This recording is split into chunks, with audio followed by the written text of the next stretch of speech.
L'Assemblée va entendre l'allocution de Sa Majesté Don Felipe VI, roi d'Espagne. Je prie le protocole de bien vouloir accompagner Sa Majesté, que j'invite à prendre la parole devant l'Assemblée.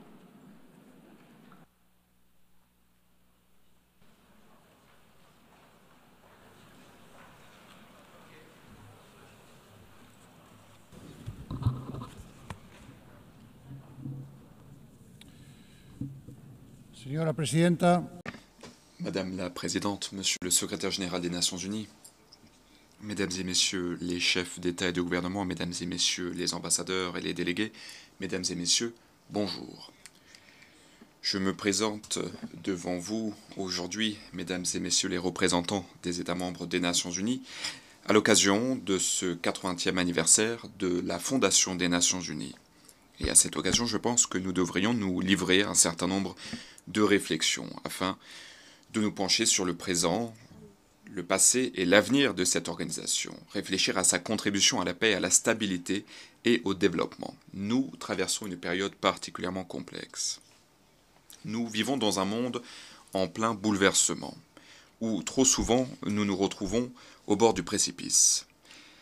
Beaucoup, aujourd'hui, affirment qu'il faut mettre un terme au multilatéralisme. D'aucuns affirment que les Nations Unies sont tombées en désuétude. On nous dit que tout cela est lié au fait que la logique du dialogue, la logique de la coopération, aurait été remplacée par une autre logique, la logique de la concurrence, de la rivalité, la logique des tensions. On nous affirme que c'est d'ores et déjà le monde dans lequel nous vivons, et non pas le monde vers lequel nous nous dirigeons.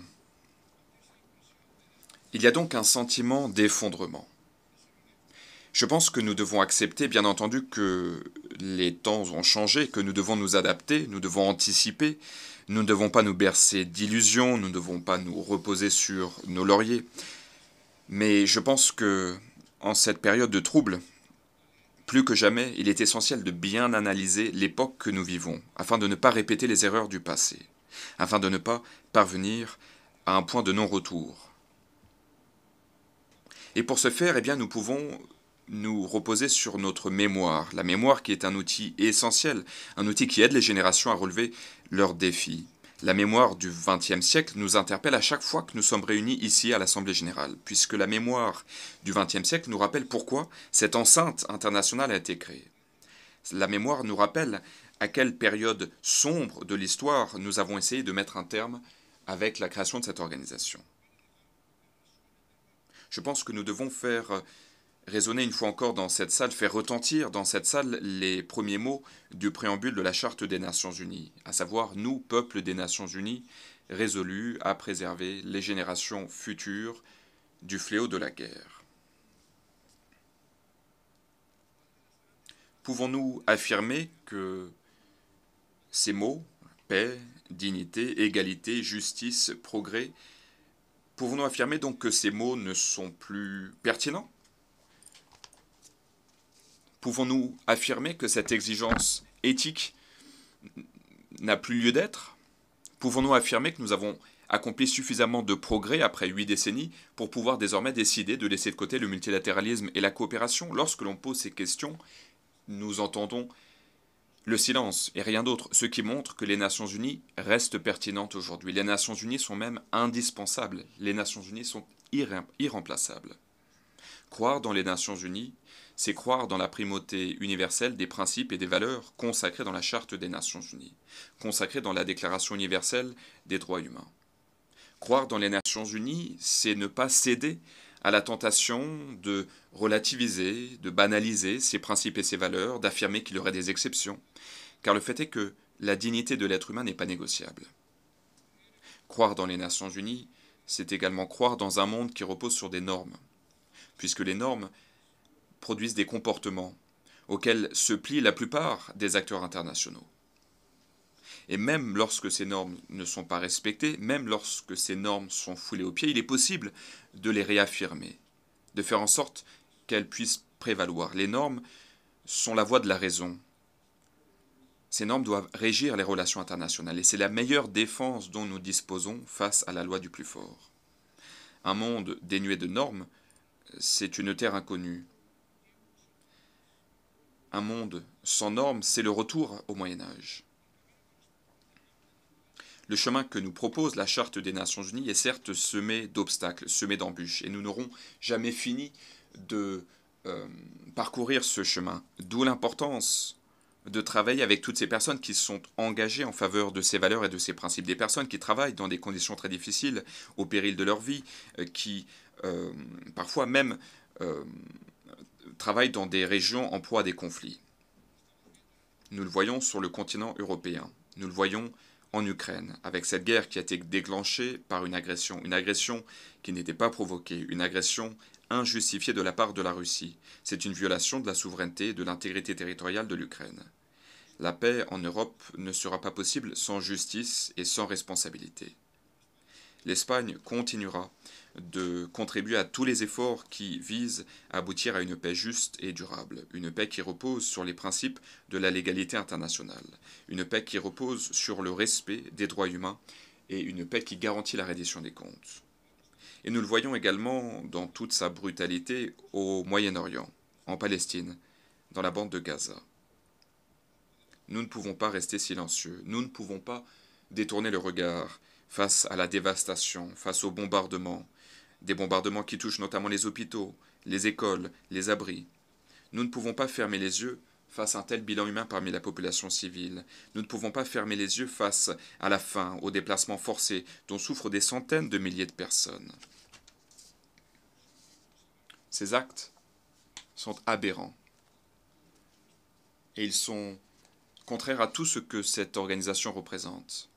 C'est un affront à la conscience humaine, et cela couvre de honte l'ensemble de la communauté internationale. L'Espagne est un peuple très fier de ses origines séfarades. Lorsque nous parlons au peuple d'Israël, eh bien nous parlons à un peuple de frères et de sœurs. Un peuple qui, lorsqu'il revient en Espagne, à Cordoue, à Tolède, à Séville, à Barcelone, et bien d'autres villes encore, est un peuple qui rentre chez lui. Voilà pourquoi nous avons décidé de promulguer une législation en 2015, qui a été adoptée avec un grand consensus. En vertu de cette législation, nous avons octroyé la nationalité espagnole à tous les descendants des juifs séfarades originaires d'Espagne. Voilà pourquoi nous souffrons tant, voilà pourquoi cela nous peine tant, voilà pourquoi nous avons du mal à comprendre ce que fait le gouvernement israélien dans la bande de Gaza. Voilà pourquoi nous n'avons de cesse de faire entendre notre voix. Voilà pourquoi nous leur demandons de mettre un terme à ce massacre. Nous ne pouvons pas accepter un massacre commis par un peuple si sage qui a tant souffert tout au long de son histoire. Nous devons le dire clairement. Nous condamnons dans les termes les plus fermes le terrorisme du Hamas, notamment les massacres, les atrocités indicibles qui ont été commises contre la population israélienne le 7 octobre 2023. Et nous savons qu'Israël a le droit de se défendre. Mais nous souhaitons également dire avec la même fermeté que le gouvernement israélien doit respecter à la lettre le droit international humanitaire dans toute la bande de Gaza et en Cisjordanie. Nous exigeons l'acheminement de l'aide humanitaire sans entrave. Nous avons besoin d'un cessez-le-feu avec des garanties et il faut permettre la libération immédiate de tous les otages qui sont encore détenus par le Hamas et détenus avec tant de cruauté. La communauté internationale doit assumer sa responsabilité. Il faut, dès que possible, trouver une solution viable à ce conflit et il faut permettre l'existence de deux États. La reconnaissance de l'État de Palestine par un nombre croissant de membres de l'Organisation des Nations Unies, et d'ailleurs l'Espagne s'est ralliée à cette initiative au mois de mai dernier, cette reconnaissance donc doit aboutir à une paix régionale, une paix juste et définitive, une paix qui repose sur l'application des résolutions des Nations Unies, et une paix qui repose également sur la reconnaissance universelle de l'État d'Israël. Madame la Présidente, Mesdames et messieurs les délégués, ce qui cause les conflits, c'est également le manque de ressources, la fragilité des États, les inégalités. Et les conflits ne font qu'exacerber la situation. Nous sommes loin d'avoir atteint les objectifs de développement durable. Le fossé est encore béant. Et il y a aujourd'hui un déficit de financement du développement durable qui dépasse les 4 000 milliards de dollars annuels. À l'occasion de la conférence de Séville, nous avons lancé un appel pour utiliser de façon plus efficace les ressources qui sont consacrées au financement du développement. Et nous devons donner une continuité à cet appel qui a été lancé à l'occasion de la conférence de Séville. Voilà pourquoi, conformément à l'engagement de Séville, engagement qui a été adopté par consensus, l'Espagne a lancé un plan pour soutenir le multilatéralisme. Nous avons augmenté notre contribution aux fonds internationaux qui sont consacrés au développement, et nous avons réitéré notre engagement en faveur de la défense des droits humains, en faveur de l'égalité des genres et en faveur de la transition écologique, car nous estimons que ces éléments font partie intégrante de notre politique étrangère. Et je souhaiterais brièvement faire référence à chacun de ces trois domaines. Premièrement, en ce qui concerne les droits humains. L'Espagne est depuis cette année membre du Conseil des droits de l'homme. Cela va nous permettre de continuer à œuvrer en faveur de la lutte contre le racisme, en faveur de l'éradication de la peine de mort. Nous allons promouvoir les droits économiques, sociaux et culturels. Et nous n'aurons de cesse de nous battre contre toutes les formes de discrimination. Car nous sommes favorables à des sociétés plurielles, ouvertes, où tous les citoyens participent. Et nous sommes préoccupés par l'érosion de la démocratie, par le désenchantement que certains citoyens ressentent vis-à-vis de certaines valeurs, des valeurs qui sont essentielles pour la coexistence démocratique. En cette période trouble qui met à rude épreuve notre capacité de dialogue, nous devons rester fidèles à ces valeurs, plus que jamais. Conformément à ces principes, nous estimons que l'immigration, lorsqu'elle est bien gérée, est un facteur de développement, à la fois pour les sociétés d'origine et pour les sociétés de transit et de destination. Les droits humains des migrants, par conséquent, doivent être au cœur de notre action. Voilà pourquoi nous soutenons pleinement la mise en œuvre du pacte mondial migratoire et du pacte mondial sur les réfugiés. Je souhaiterais maintenant faire référence à l'égalité des genres. Cette année, nous marquons le 30e anniversaire de la déclaration et du programme d'action de Beijing.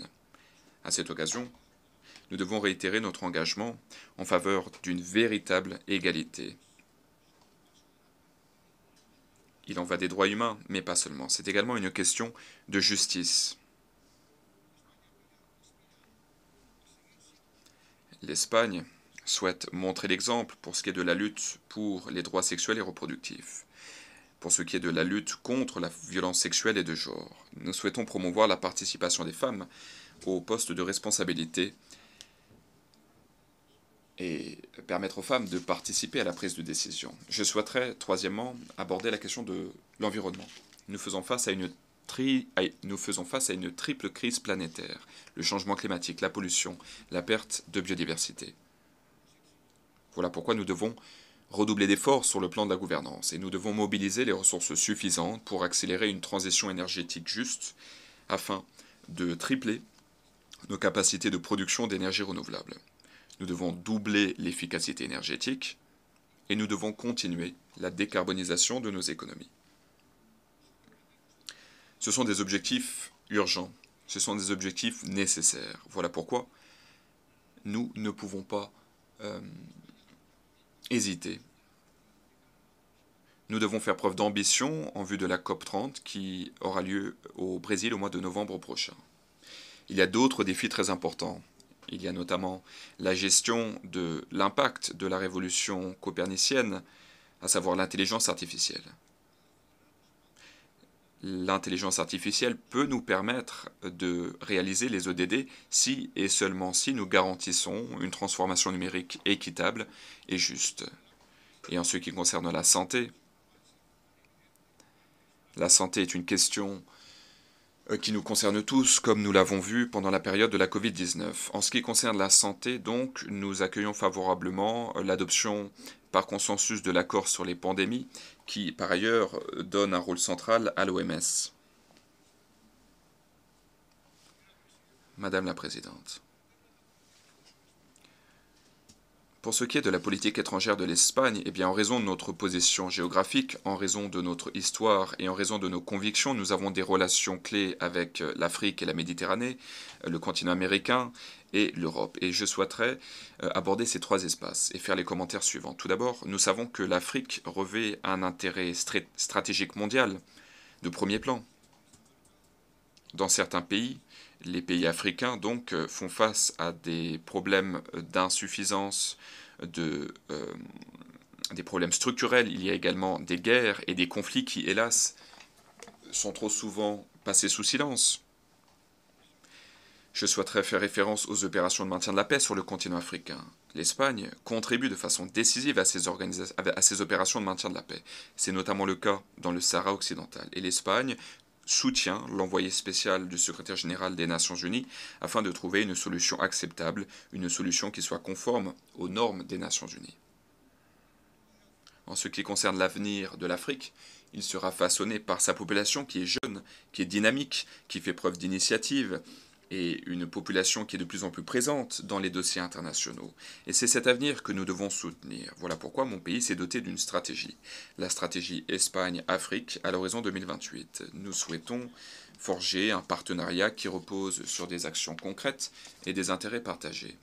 Nous souhaitons par ailleurs contribuer à un multilatéralisme africain dynamique, un multilatéralisme qui est d'ailleurs représenté par l'Union africaine et d'autres organisations sous-régionales. Sur le plan bilatéral, je souhaiterais parler de la relation toute particulière que nous avons avec le Royaume du Maroc. Au cours de ces dernières années, nous avons donné un nouvel élan à cette relation et cela a bénéficié à nos peuples. L'Amérique latine et les Caraïbes représentent, pour mon pays, une région de pays frères. Ces pays font partie intégrante de notre identité et nous sommes liés par un patrimoine en commun, la langue espagnole, que parlent 600 millions de locuteurs à travers la planète. Alors, jusqu'à la fin 2026, mon pays assume la présidence de la communauté ibéro-américaine et il y aura à Madrid, dans quelque temps, le sommet ibéro-américain. Nous soutenons la collaboration entre cette région et l'Union européenne et à cet égard, il y aura au mois de novembre, en Colombie, un sommet entre la CELAC et l'Union européenne. L'Union européenne est l'une des plus grandes réalisations de l'humanité. C'est un exemple de coexistence et de multilatéralisme. Et je pense que l'Union européenne doit plus que jamais s'exprimer aujourd'hui. Voilà pourquoi nous avons besoin de renforcer l'efficacité, la cohésion de l'Union européenne, pour que l'Union européenne puisse garantir sa sécurité et sa compétitivité à l'échelle de l'économie mondiale. Et je souhaiterais rappeler qu'au mois de juin, le 11 juin dernier, nous avons annoncé un accord politique définitif sur la relation entre l'Union européenne et le Royaume-Uni. C'est un accord historique qui respecte la position de l'Espagne pour ce qui est de la souveraineté de Gibraltar.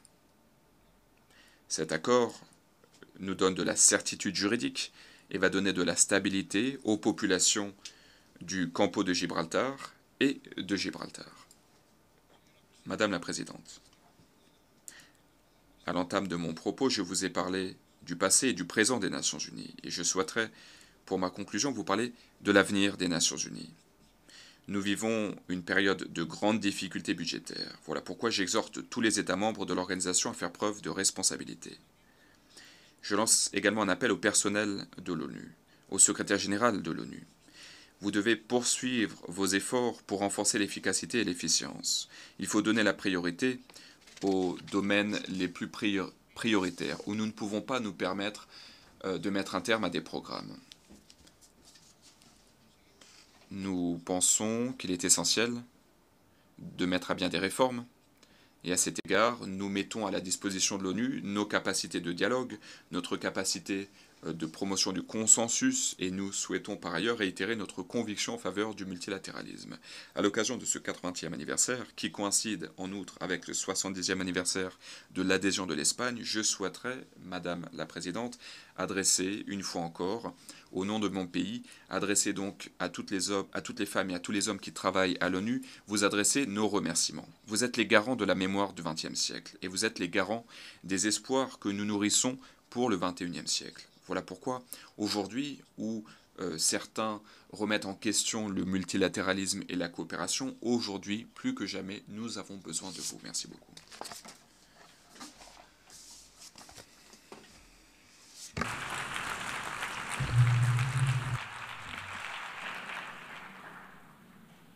Au nom de l'Assemblée générale, je tiens à remercier le roi d'Espagne. L'Assemblée va entendre l'allocution